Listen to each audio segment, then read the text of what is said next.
Hebrews in chapter 13. There's a lovely verse here. ಹಿಬ್ರಿಯರಿಗೆ ಬರೆದ ಪತ್ರಿಕೆ 13ನೇ ಅಧ್ಯಾಯ.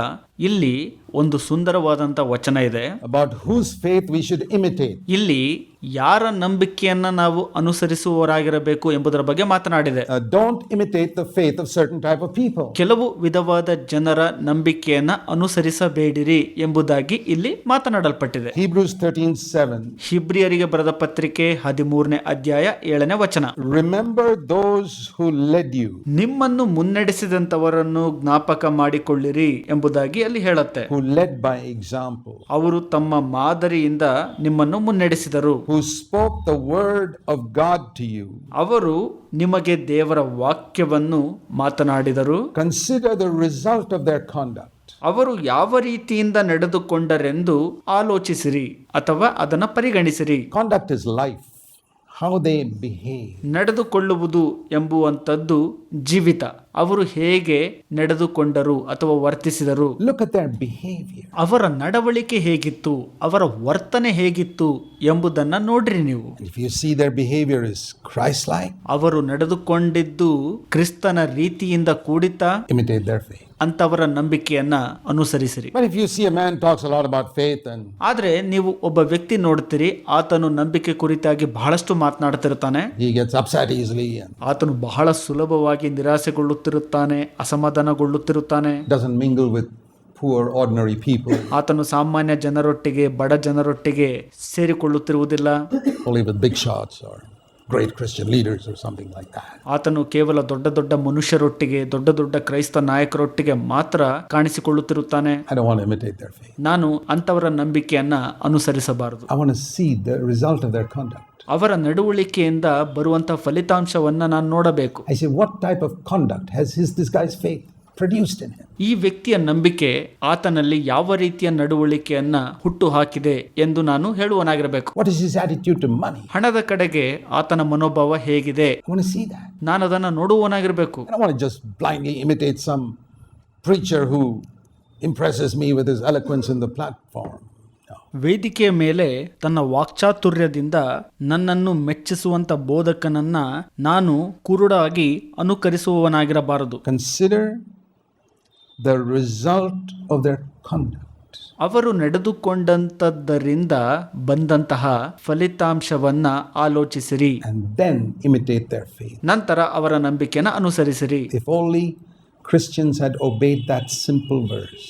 ಕ್ರೈಸ್ತರು ಈ ಒಂದು ಸರಳ ವಚನವನ್ನ ಸರಿಯಾಗಿ ಪಾಲಿಸಿದ್ರೆ ಅಥವಾ ಅನುಸರಿಸಿದ್ರೆ, we wouldn't have so much of deception among millions of Christians today. ಇಂದಿನ ಮಿಲಿಯನ್ ಗಟ್ಟಲೆ ಕ್ರೈಸ್ತರಲ್ಲಿ ಬಹಳಷ್ಟು ವಂಚನೆ ಆಗ ಇರುತ್ತಿರಲಿಲ್ಲ. Consider their conduct.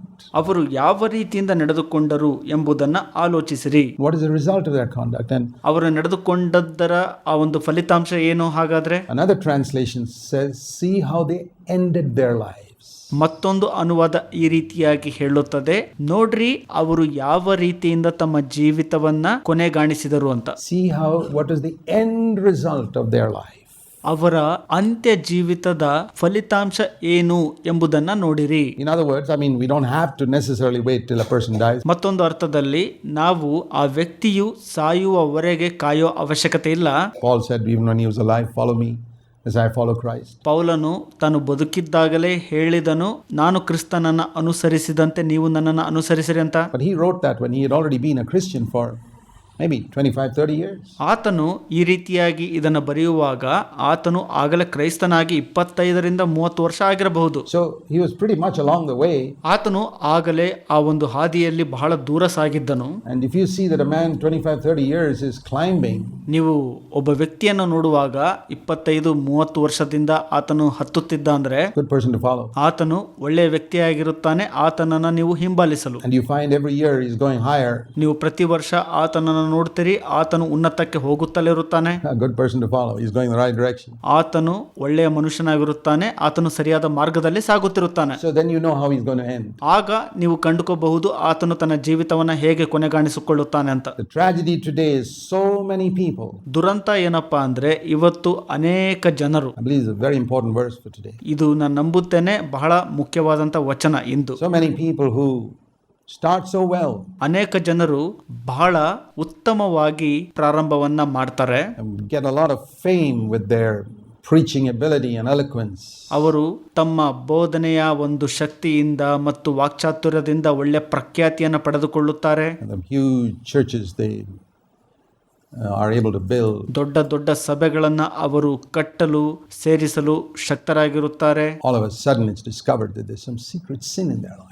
ಹಠಾತ್ ಆಗಿ ಒಂದು ದಿನ ಗ್ರಹಿಕೆ ಆಗುತ್ತದೆ, ಆತನ ಜೀವಿತದಲ್ಲಿ ಯಾವುದೋ ಒಂದು ರಹಸ್ಯ ಪಾಪವಿತ್ತು ಅಂತ. But I'll tell you what surprises me. What surprises me not how that great preacher felt. ನನಗೆ ಅಚ್ಚರಿಗೊಳಿಸೋದು ಏನು ಅಂದರೆ ನಿಮಗೆ ಹೇಳಕ್ಕೆ ಇಷ್ಟಪಡ್ತೇನೆ. ನನಗೆ ಅಚ್ಚರಿಗೊಳಿಸೋದು ದೊಡ್ಡ ಬೋಧಕನು ಬಿದ್ದು ಹೋದ್ನಲ್ಲ ಅನ್ನೋದಲ್ಲ. What surprises me is how these dumb 10,000 people in his church couldn't see that. ನನಗೆ ಬಹಳ ಅಚ್ಚರಿ ಅನ್ಸೋದೇನಪ್ಪ ಅಂದ್ರೆ ಆ ಸಭೆಯಲ್ಲಿದ್ದಂಥ 10,000 ಜನರು ಕುರುಡರಾಗಿದ್ದುಕೊಂಡು ಅದನ್ನ ನೋಡ್ಲಿಕ್ಕೆ ಆಗಿರೋದಿಲ್ಲ. 15 years before it happened. That's what surprised me. 15 ವರ್ಷದ ಹಿಂದೆನೇ ಅದಾಗೋಗಿರುತ್ತೆ. ಅದು ನನಗೆ ಬಹಳ ಅಚ್ಚರಿ ತರಿಸುವಂಥದ್ದು. If you got the slightest bit of discernment, ನಿಮಗೆ ಸ್ವಲ್ಪ ವಿವೇಚನ ಗ್ರಹಿಕೆ ಅಥವಾ ಸೂಕ್ಷ್ಮ ಗ್ರಹಿಕೆ ಅನ್ನುವಂಥದ್ದು ಇರಬೇಕು. you'll be able to see when a man speaks whether he's speaking from his life or from his head. ನಿಮಗೆ ಆ ರೀತಿಯಾಗಿ ವಿವೇಚನ ಗ್ರಹಿಕೆ ಇರುವಾಗ ಆ ವ್ಯಕ್ತಿಯು ತನ್ನ ಸ್ವಂತ ಜೀವಿತದಿಂದ ಮಾತಾಡ್ತಾ ಇದ್ದಾನ ಅಥವಾ ತನ್ನ ತಲೆಯಿಂದ ಮಾತಾಡ್ತಾ ಇದ್ದಾನ ಅಂತ ನೋಡಲು ಶಕ್ತರಾಗ್ತೀರಿ ನೀವು. Something we must develop in the last days. ಈ ಕಡೆ ದಿನಗಳಲ್ಲಿ ನೀವು ಇದನ್ನ ಬೆಳೆಸಿಕೊಳ್ಳಬೇಕು. Consider the end of their conduct. Where is it going? ಅವರು ಅಂತ್ಯದವರೆಗೆ ಹೇಗೆ ನಡೆದುಕೊಂಡರೆಂದು ಆಲೋಚಿಸಿರಿ.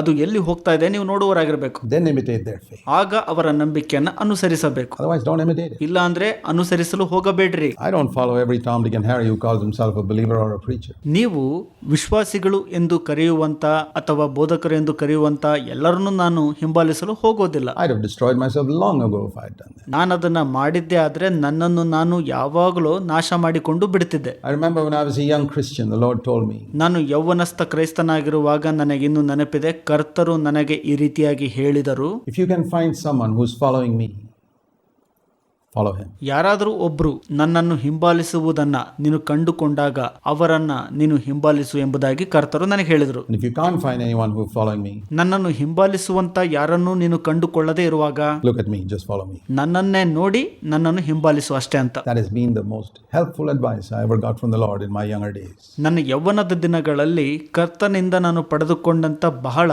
ಉಪಯುಕ್ತ ಸಲಹೆಗಳು ಇವಾಗಿದ್ದವು. If you find someone who's really following Jesus in his life, follow him. ಒಬ್ಬ ವ್ಯಕ್ತಿ ತನ್ನ ಜೀವಿತದಲ್ಲಿ ಯೇಸು ಕ್ರಿಸ್ತನನ್ನ ಹಿಂಬಾಲಿಸುವುದನ್ನ ನೀವು ಕಂಡುಕೊಂಡಾಗ ಆತನನ್ನ ನೀವು ಹಿಂಬಾಲಿಸಿರಿ ಅಥವಾ ಅನುಸರಿಸಿರಿ. But if you can't find someone like that and they're very rare, then follow me. ನೀವು ಆ ರೀತಿಯಾಗಿ ಕಂಡುಕೊಳ್ಳುವುದು ಬಹಳ ವಿರಳ ಇರುವಾಗ ನನ್ನನ್ನ ಹಿಂಬಾಲಿಸಿರಿ ಅಥವಾ ಅನುಸರಿಸಿರಿ. Paul said, follow me as I follow Christ. He said in Philippians 3:17. Philippi 3:17 ಪೌಲ ಈ ರೀತಿ ಹೇಳ್ತಾನೆ, ನಾನು ಕ್ರಿಸ್ತನನ್ನು ಅನುಸರಿಸಿದ ಪ್ರಕಾರ ನೀವು ನನ್ನನ್ನು ಅನುಸರಿಸಿರಿ ಅಂತ. And also look at other people who walk like I do. ನನ್ನಂತೆ ನಡೆಯುವ ಇತರ ಜನರನ್ನು ಕೂಡ ನೀವು ನೋಡುವವರಾಗಿರ್ರಿ. So let's get back now to Luke 18. ಈಗ ಲೂಕ 18ನೇ ಅಧ್ಯಾಯಕ್ಕೆ ಹಿಂತಿರುಗಿಕೊಳ್ಳೋಣ. We're talking about faith. ನಾವು ನಂಬಿಕೆಯ ಕುರಿತಾಗಿ ಮಾತನಾಡ್ತಾ ಇದ್ದೀವಿ. Remember what we read in Hebrews 13:7, imitate their faith. ಹಿಬ್ರಿಯ 13:7 ನಾವೇನ್ ನೋಡ್ಕೊಂಡ್ವಿ ನೆನಪು ಮಾಡ್ಕೊಳ್ರಿ, ಅವರ ನಂಬಿಕೆಯನ್ನ ಅನುಸರಿಸಿರಿ ಎಂಬುದಾಗಿ. I have met a number of people who want to preach like I preach. ನಾನು ಬೋಧಿಸಿದಂತೆ ಬೋಧಿಸಬೇಕು ಎಂದು ಬಯಸುವಂತ ಅನೇಕ ಜನರನ್ನ ನಾನು ಭೇಟಿಯಾಗಿದ್ದೇನೆ. And I say, don't waste your time. ನಾನು ಹೇಳಿದ್ದೇನೆ ಅವರಿಗೆ, ಸುಮ್ಮನೆ ನಿಮ್ಮ ಸಮಯವನ್ನ ವ್ಯರ್ಥ ಮಾಡ್ಕೋಬೇಡ್ರಿ ಅಂತ. God wants only one Zach Punin in the church. He doesn't want another. ಸಭೆಯಲ್ಲಿ ಒಬ್ಬರು ಝಾಕ್ ಪುನನ್ ಇರಬೇಕು ಎಂಬುದಾಗಿ ದೇವರ ಬಯಕೆ ಆಗಿದೆ. ಅವರಿಗೆ ಇನ್ನೊಬ್ಬರು ಬೇಕಾಗಿಲ್ಲ. I even tell my children, you're not supposed to be like me. ನಾನು ನನ್ನ ಮಕ್ಕಳಿಗೂ ಕೂಡ ಹೇಳಿದ್ದೀನಿ, ನನ್ನ ರೀತಿಯಲ್ಲಿಯೇ ನೀವು ಇರಬಾರದು ಎಂಬುದಾಗಿ. You're not supposed to preach like me. Not at all. ನನ್ನ ರೀತಿಯಲ್ಲಿಯೇ ನೀವು ಬೋಧನೆ ಮಾಡಬಾರದು, ಎಂದಿಗೂ ಮಾಡಬಾರದು ಅಂತ ಹೇಳಿದ್ದೀನಿ. You must be yourself. ನೀವು ನೀವಾಗಿಯೇ ಇರಬೇಕು. See how these fingers, God made all 5 fingers different? ನೀವು 5 ಬೆರಳುಗಳನ್ನ ನೋಡ್ರಿ, ಇವೆಲ್ಲವೂ ವ್ಯತ್ಯಾಸದಿಂದ ಕೂಡಿದ ಬೆರಳು ಆಗಿವೆ ಅಲ್ವಾ? All different. That's God's wisdom. ಎಲ್ಲವೂ ಇದೆಲ್ಲ ದೇವರ ಜ್ಞಾನ. You see 10 trees planted down a road. ನೀವು ರಸ್ತೆಯಲ್ಲಿ 10 ಮರಗಳು ನೆಟ್ಟಿರುವುದನ್ನ ನೋಡ್ತೀರಿ. All 10 trees, maybe the same seed, grow up different. ಎಲ್ಲಾ 10 ಮರಗಳು ಅದೇ ಬೀಜವನ್ನು ಹೊಂದ್ಕೊಂಡಿದ್ರು ಕೂಡ ವ್ಯತ್ಯಾಸವಾಗಿ ಬೆಳೆದಿರುತ್ತವೆ. You see 10 buildings, apartments, blocks that man has made down the road, they're all alike. ನೀವು ಮನುಷ್ಯನು ಮಾಡಿದಂಥ ಕಟ್ಟಡಗಳು, ಅಪಾರ್ಟ್ಮೆಂಟ್ಗಳನ್ನು ನೋಡುವಾಗ ಅವೆಲ್ಲ ಒಂದೇ ಥರ ಇರ್ತವೆ. Man's work is like that. It's cloning. ಮನುಷ್ಯನ ಕೆಲಸವು ಹಾಗೇ ಇರುತ್ತದೆ, ಅದು ನಕಲು ಮಾಡುವಿಕೆ. Exactly. Make something exactly like somebody else. No. ಯಾರೋ ಒಬ್ರು ಮಾಡಿದರ ಪ್ರಕಾರವೇ ಅದೇ ಥರ ಇರತ್ತೆ, ಹಾಗಿರಬಾರ್ದು. Imitate their faith. ಅವರ ನಂಬಿಕೆಯನ್ನ ಅನುಸರಿಸ್ರಿ, Not their preaching ability. No. ಅವರ ಒಂದು ಬೋಧನಾ ಸಾಮರ್ಥ್ಯವನ್ನ ಅಲ್ಲ. I remember, ನನಗಿನ್ನೂ ನೆನಪಿದೆ, when we are young, we sort of tend to want to preach like somebody else, usually for honor. ನಾವು ಯೌವನಸ್ಥರಾಗಿರುವಾಗ ನಮಗೆ ಒಂದು ಬಯಕೆ ಇರುತ್ತೆ, ನಾವು ಇನ್ನೊಬ್ಬರ ತರ ಬೋಧನೆ ಮಾಡಬೇಕು ಅಂತ. ಅದು ಸಾಮಾನ್ಯವಾಗಿ ಗೌರವ ಗಳಿಸುವಿಕೆ ಆಗಿರುತ್ತದೆ. You don't get much honor by imitating somebody's faith. ಅದೇ ನೀವು ಇನ್ನೊಬ್ಬರ ನಂಬಿಕೆಯನ್ನು ಅನುಸರಿಸುವಾಗ ಹೆಚ್ಚಿನ ಗೌರವವನ್ನು ನೀವು ಪಡೆದುಕೊಳ್ಳಲಾಗುವುದಿಲ್ಲ. Because that just changes your life. ಯಾಕಂದರೆ ಅದು ಕೇವಲ ನಿಮ್ಮ ಜೀವಿತವನ್ನ ಬದಲಾಯಿಸುತ್ತದೆ. And I've discovered through the years, and I remember as I was growing up, and I said, Lord, ನಾನು ಹಲವು ವರ್ಷಗಳಿಂದ ಇದನ್ನ ನೋಡಿ ಗ್ರಹಿಸಿಕೊಂಡಿದ್ದೇನೆ. ನನಗಿನ್ನೂ ನೆನಪಿದೆ, ನಾನು ಬೆಳೆಯುತ್ತಿರುವಾಗ ಕರ್ತನಿಗೆ ಈ ರೀತಿ ಹೇಳಿದೆ, I never want to preach like anybody else in the world. ಈ ಲೋಕದಲ್ಲಿ ನಾನು ಯಾರ ರೀತಿಯಲ್ಲೂ ಕೂಡ ನಾನು ಬೋಧನೆ ಮಾಡಬಾರದು ದೇವರೇ. I don't want to preach like the Indian preachers I've heard, the American preachers I've heard. ನಾನು ಭಾರತದ ಬೋಧಕರಿಂದಾಗಲಿ ಅಥವಾ ಅಮೆರಿಕದ ಬೋಧಕರಿಂದಾಗಲಿ ನಾನು ಕೇಳಿಸಿಕೊಳ್ಳುವಾಗ ನಾನು ಆ ರೀತಿಯ ಬೋಧನೆಯನ್ನು ಅನುಸರಿಸುವನಾಗಿರಬಾರದು. I want to study the life of Jesus. ನಾನು ಯೇಸುವಿನ ಜೀವಿತದ ಅಧ್ಯಯನವನ್ನ ಮಾಡಬೇಕು and try and preach like he preached. ಯೇಸು ಸ್ವಾಮಿಯು ಬೋಧಿಸಿದಂತೆ ನಾನು ಕೂಡ ಬೋಧಿಸುವಂತ ಪ್ರಯತ್ನ ಮಾಡಬೇಕು. Try to picture how did he speak. ನೀವು ಚಿತ್ರಿಸಿಕೊಳ್ಳ್ರಿ, ಕಲ್ಪಿಸಿಕೊಳ್ಳ್ರಿ, ಹೇಗೆ ಯೇಸು ಸ್ವಾಮಿ ಮಾತನಾಡುತ್ತಿದ್ರು. What is the way, the method of his speaking? ಯೇಸು ಸ್ವಾಮಿಯು ಮಾತನಾಡುತ್ತಿದ್ದಂಥ ವಿಧಾನ ಯಾವುದು, ಮಾರ್ಗ ಯಾವುದು ಎಂಬುದು. And in each of us, different aspects may come out. ನಮ್ಮೆಲ್ಲರಲ್ಲಿ ಕೂಡ ಬಹಳ ವ್ಯತ್ಯಾಸವುಳ್ಳಂತ ಅಂಶಗಳು ಅಥವಾ ವಿಧಗಳು ಕಂಡು ಬರಬಹುದು. So dear brothers and sisters, ಹಾಗಾಗಿ ಪ್ರಿಯ ಸಹೋದರ ಮತ್ತು ಸಹೋದರಿಯರೇ, seek to imitate a person's life and faith. ಯಾವಾಗಲೂ ಒಬ್ಬ ವ್ಯಕ್ತಿಯ ಜೀವಿತ ಮತ್ತು ನಂಬಿಕೆಯನ್ನ ಅನುಸರಿಸುವವರಾಗಿರ್ರಿ.